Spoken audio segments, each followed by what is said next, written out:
Okay, so we're looking at IELTS Task 2 essay. Our pattern is discuss both views and give your opinion. Okay, so they want you to talk about both sides of the topic. So you should totally have your introduction where you paraphrase the topic you're going to discuss. You need to give your thesis statement where you need to give me your opinion. Okay, remember that's very important in the question to give your opinion. Body 1, you're going to give opinion A. Body 2, you're going to give opinion B. And in your conclusion, you should summarize and give me your opinion again. Okay, so that's how you make sure you cover all aspects of what they've asked you to do in the task. So let's take a look at the topic.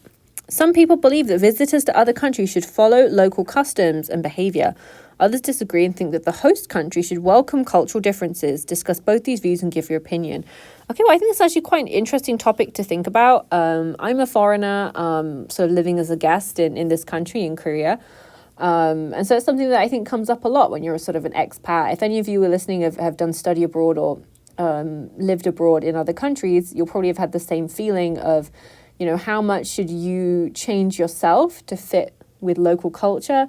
And at what point should the local people respect that you have a different way of doing things, and that's okay? I think it's quite an interesting topic to talk about. Let's see what this candidate's done. So let's take a look at the introduction. It is a common belief that people who come from other countries should follow their own culture despite the existence of local culture, because we should acknowledge other cultures. Okay, so we've got culture. We've got a lot of repetition of the same word here. However, there is a more persuasive argument that people who visit other countries should comply with local norms. Okay, norms, yeah, so we've got a paraphrase of culture here. I will explain several reasons in the following essay. I will explain several reasons why blank, why this is true, why this is not true, why I agree, why I don't agree. So you need to let me know. Okay, so as an introduction, I think this is okay. They've sort of set up the debate. They just need to work on their paraphrasing a little bit more, okay? The existence of local customs, okay? Following local norms. Respecting local traditions. So following, we can say respecting, you know? So I think they just need to paraphrase a little bit more, okay? On the one hand, people believe that since individuals' freedom is the most prominent value, we should respect each other's way to live. Okay. Therefore, people who come from other cultures can maintain their own way to live. Okay, with repetition again. Made their own lifestyle, maybe. Maybe a paraphrase of that. There are many examples that making some alien groups comply with their own rules result in numerous side effects. Rather than saying side effects kind of feels like you're kind of sick, like you get a side effect from a vaccine. I would say numerous, I would say maybe negative consequences. Or had negative impacts. Okay. So for instance, preventing Muslim women wearing the hijab in France, which is used to obscure their face, made a large protest of people. As a result, it gave rise to the conflicts between Muslim and local people. Gave rise to conflicts between Muslim people and local people. They say it shows that preventing individual freedom can make more serious problems. Okay, so, I mean, what they've really said here essentially is that if you don't let people follow their own culture, you're going to fight with them. So I think a more compelling reason that they could have discussed here is this idea of religious freedom. Okay, so it's not just a cultural issue, the hijab, it's a religious issue that people want to be able to wear it. And so maybe they could discuss that some rights and freedoms are too important to tell people they have to change. Okay, so if it's something to do with your religion or something very important to you in that sense, maybe you could argue that even if you go to another country, if it's your religious practice, it should be respected by the local people. So when I used to teach in Japan, we had some teachers who were from New Zealand and they were Maori and they had like long arm tattoos.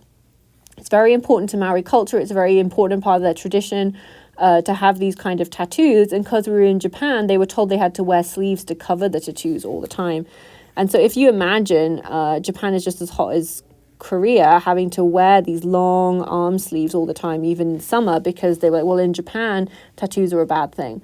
But then the counterargument was like, well, from their culture, it's a very important, cultural signal to have these tattoos.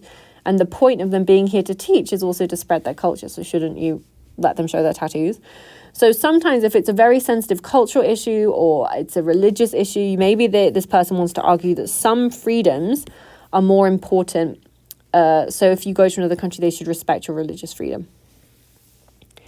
Nevertheless, other people insist that people should comply with people and people. Nevertheless, other people insist that tourists, visitors, you could say, should comply with local laws and cultures.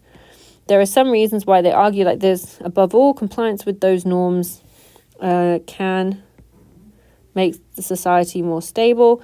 If there are controversial rules between locals and aliens, one group should renounce their own way. If they don't do that, there may be, we don't know for sure, turbulence in a society. It's easy to understand if we think about the case of the direction we walk. In some countries, when people walk, they pass the road on the right-hand side, while in other countries, people walk the road on the left side. Therefore, if visitors don't comply to it, people can crash with each other. I'm assuming that they mean traffic. But they're talking about walking. I mean, I don't think I've ever seen an issue that people are just crashing into each other in the street. I mean, living in Seoul, is that something you see a lot? The foreigners are just walking into people. I mean, maybe they are. Maybe I've just not seen it. But I just, to be honest, that feels like a weak example to me. I feel there's stronger things that they could be talking about to support themselves with this issue. I would try and come up with a different example than people walking into each other. Maybe people disrespecting local sites in Korea. You could talk about, I know there was issues in that sort of some of the famous hanbok villages where people are trying to live and there's just too many tourists taking over the village. And so you could say they're not actually respecting local culture. They're just like commercializing it. Maybe. But anyway, let's get the conclusion. To sum up, it is reasonable that people's freedom is so important.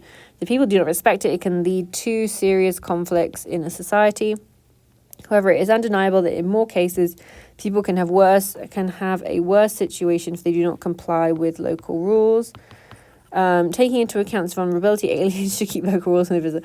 I really hate using the word aliens for foreigners. I think it's really, I'm not an alien. Okay, I'm a human being. Don't call me an alien. I don't like the fact that my card is called an alien registration card. And I know it's not just here, it's in lots of countries. In America, they call people alien. Maybe we use it in the UK too. Personally, I don't like the word alien. I would say maybe visitors. I would say maybe tourists. You can say foreigners. But also, I think visitors is sort of nicer, more neutral way of saying it. So in terms of task achievement, I thought they did a good job. They discussed both sides of the argument. They gave an opinion. They didn't really explain why, very strong. I thought some of the examples weren't super strong. But I would want to give it a 6 for task achievement. I thought they did a pretty good job. In terms of cohesion and coherence, it was quite logical what they said, but like I said, slightly weak example, so I probably want to give 5.5 for coherence. Vocabulary, I thought there was some odd choices of vocabulary. Some repetition a lot. They didn't necessarily paraphrase enough for me, so I sort of want to give 5.5, and sort of same for grammar, 5.5. There was a lot of sort of mistakes in the grammar. This is definitely something I think this candidate can work on. If they sort of go back through and check their mistakes, I think their grammar can get a lot better. And in terms of task achievement, I would just look at making stronger examples and bringing in stronger information into your answer. So overall, we got a 5.5, which I think is looking pretty good. So I think this candidate did a nice job, and I think they just need to be a bit more careful of their grammar.